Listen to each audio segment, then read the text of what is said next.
Good morning. I'd like to talk about acceptance today. Acceptance is one of lessons we can learn from one of my favorite Sunday school Bible study, Joseph, one of Jacob's 12 sons. Joseph was sold to Egypt by his brothers as slave, but ended up becoming a prime minister of Egypt. Accepting his status as a slave, Joseph simply went to work for his master. When he was put into prison by false accusation, again he accepted the circumstance and worked hard. Acceptance helped Joseph for God to display his mighty works in Joseph. Let's read Bible. This is from John chapter 9. As Jesus walked along, he saw a man who was blind from birth. Jesus' disciples asked, "Rabbi, who sinned so that he was born blind? This man or his parents?" Jesus answered, "Neither he nor his parents. This happened so that God's mighty works might be displayed in him. While I am in the world, I am the light of the world." After he said this, he spit on the ground, made mud with saliva, and smeared the mud on the man's eyes. Jesus said to him, "Go wash in the pool of Siloam." So the man went away and washed. When he returned, he could see.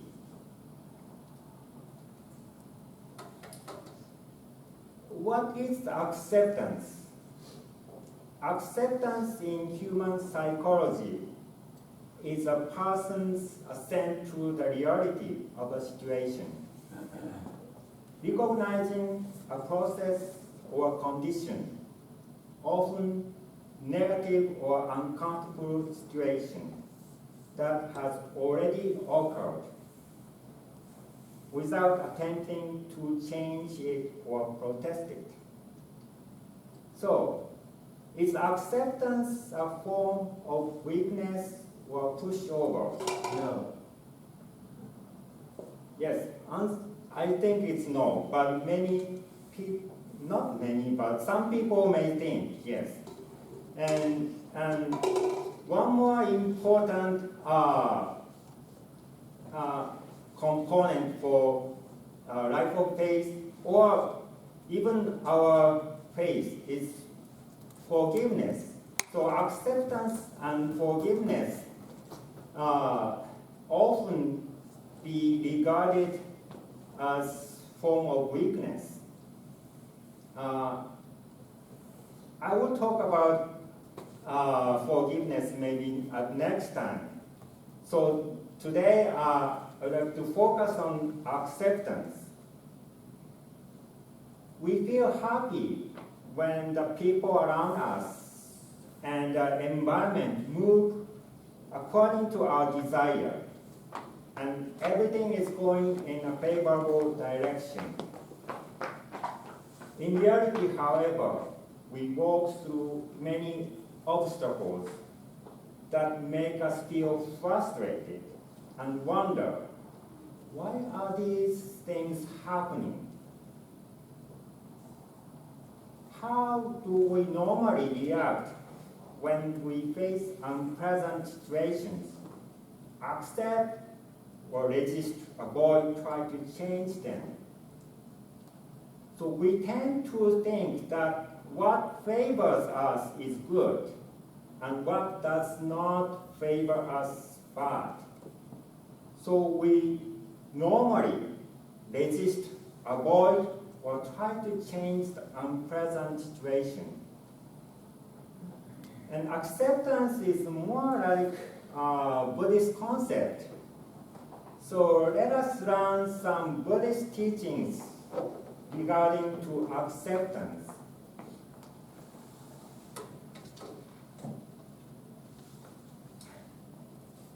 So Buddhism teaches there are 4 universal sufferings. They are birth, sickness, aging, and death. And these are out of control. So we are born in the Satan's lineage, false lineage. That's out of our control. And we will get sick, even though we try to be a healthy lifestyle. Still, we'll get sick. And aging is inevitable, and death is inevitable too. And Buddhism teaches that there are some meanings in sufferings, and the path leading to the end of sufferings. As you know, divine principle explains this clearly. What is the root cause of human suffering, and the way to end the sufferings. So if we see situations only from our own perspective, right or wrong, gain or loss, winning or losing, we cannot see the full picture of situations. Job Shinshu, also known as Shin Buddhism or True Pure Land Buddhism, teaches to recite Nam Amida Butsu. It means that I completely trust Amida Buddha.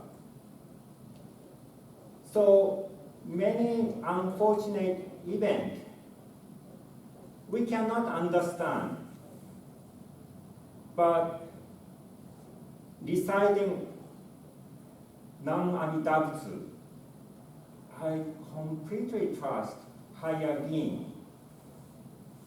So acceptance with facing higher being makes us see things from different perspectives. Next, let us see the acceptance from psychotherapy and neuroscience viewpoints. There is psychotherapy emphasizing acceptance. It is called acceptance and commitment therapy, ACT. ACT is a type of psychotherapy that helps people cope with negative thoughts, feelings, and situations by accepting them rather than trying to change or avoid them. ACT is based on the idea that the ability to adapt to changing circumstances and emotions is essential for mental well-being. The importance of acceptance has long been recognized in the Serenity prayer. This is good prayer to practice acceptance. God, grant me the serenity to accept the things I cannot change, the courage to change the things I can, and the wisdom to know the difference.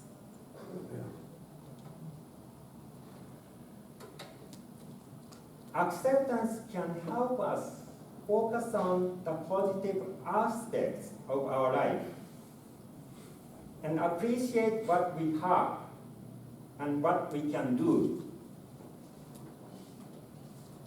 Some of the benefits of acceptance are: it reduces the amount of negative emotions that we experience, such as anger, sadness, fear, or guilt. It increases our resilience and ability to bounce back from setbacks and challenges as we learn from our mistakes and focus on what we can control. It emphasizes our gratitude and appreciation for what we have, rather than dwelling on what we lack. When positive thoughts are generated, the brain produces serotonin, creating a feeling of well-being.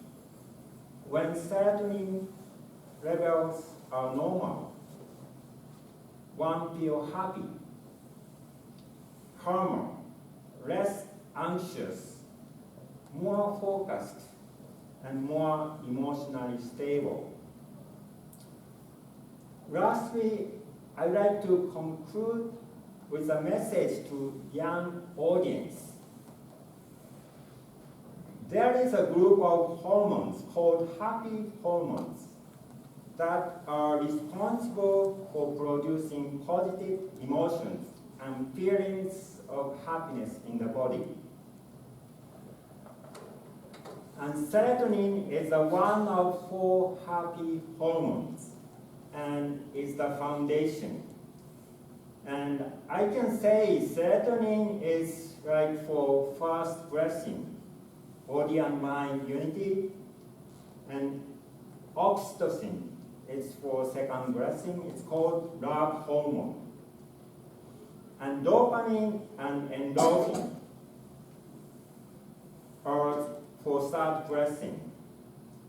And dopamine is released when a person engaged in pleasurable activities and can lead to addiction.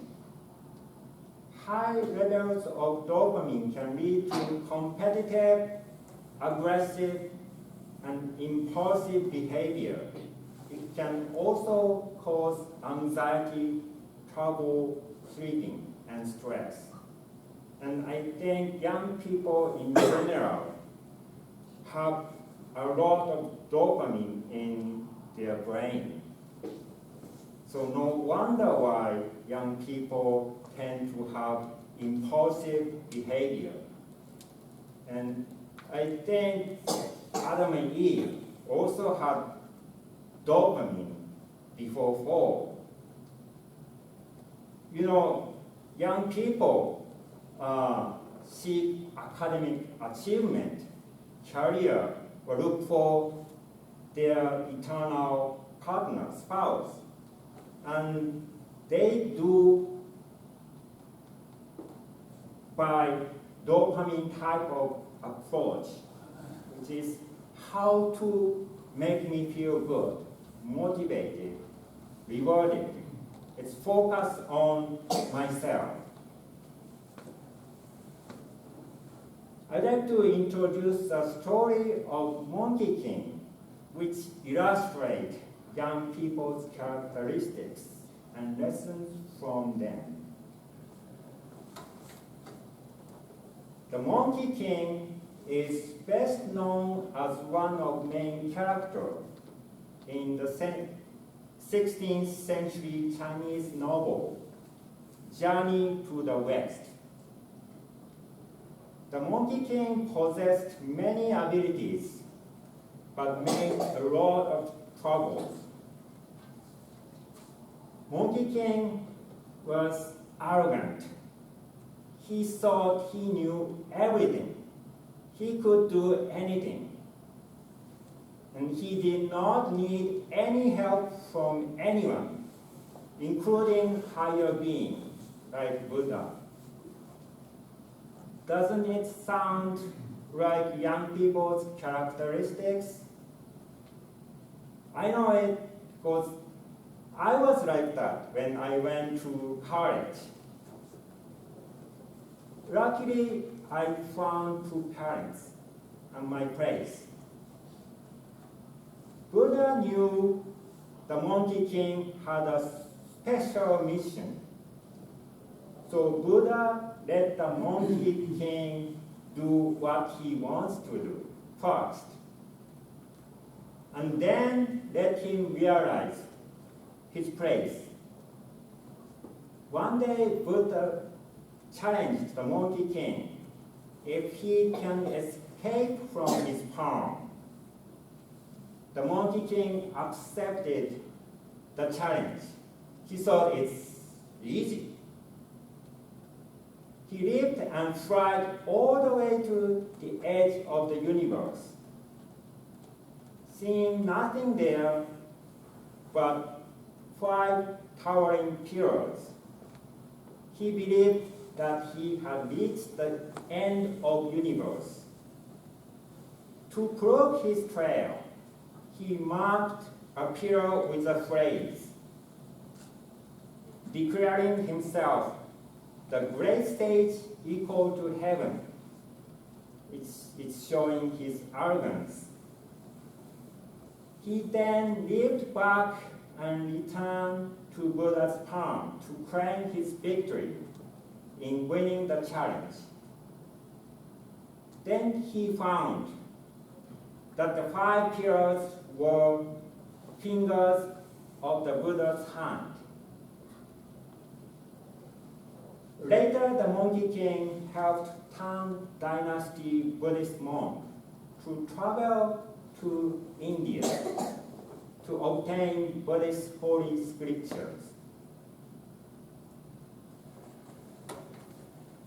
This society teaches young people dopamine type of approach, focus on myself. Two parents teach the opposite approach. I can say serotonin type. Have faith in God, focus on others.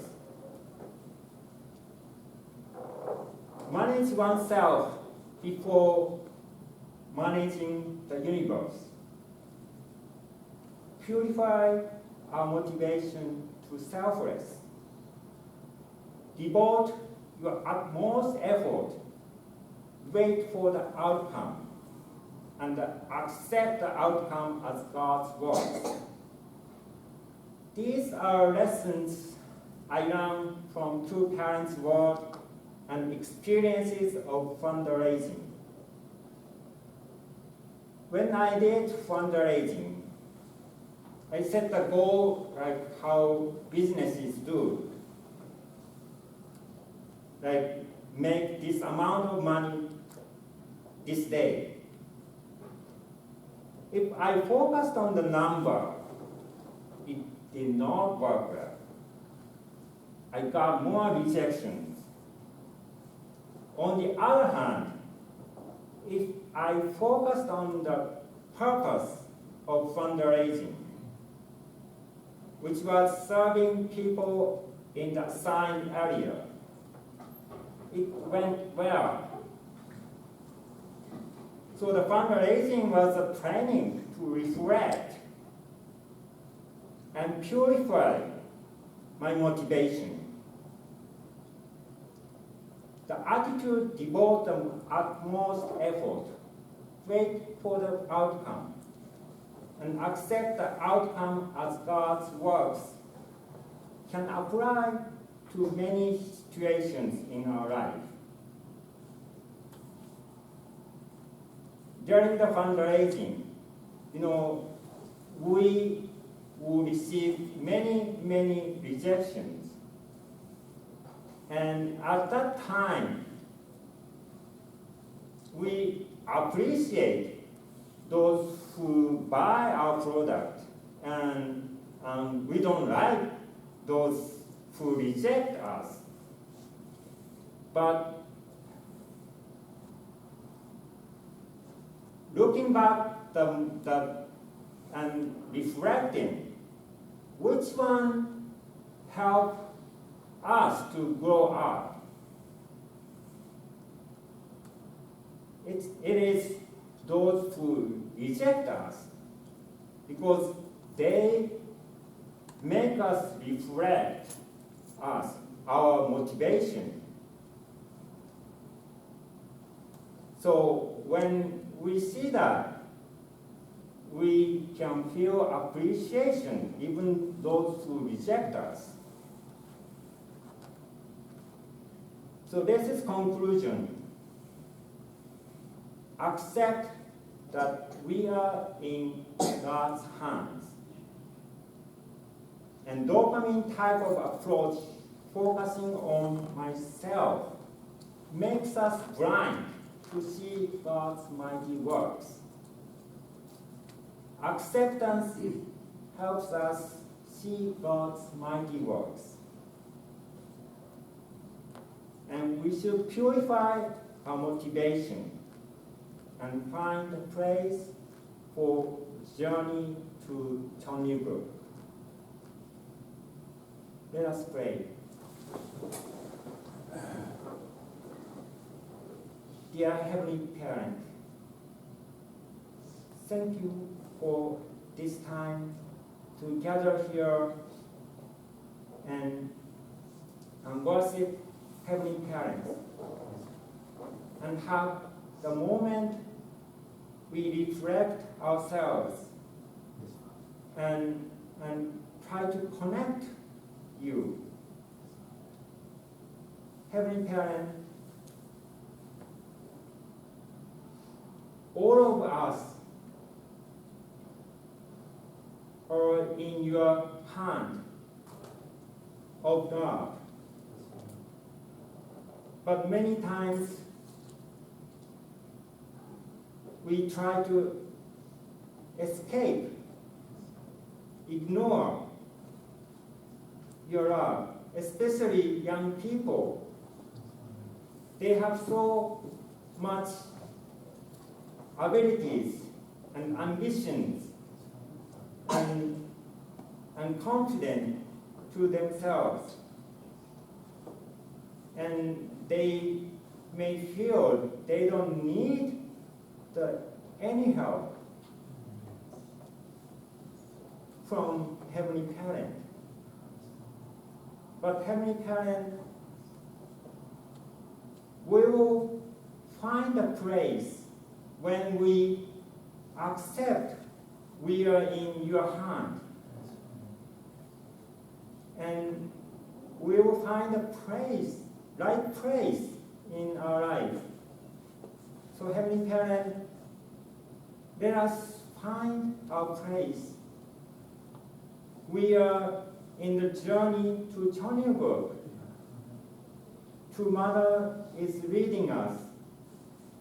So Heavenly Parent, let us our own place and do our best to contribute to journey to Cheonryuk. Thank you, Heavenly Parent. I'd like to report everything in the name of brothers and sisters gathered here. Thank you. Adieu.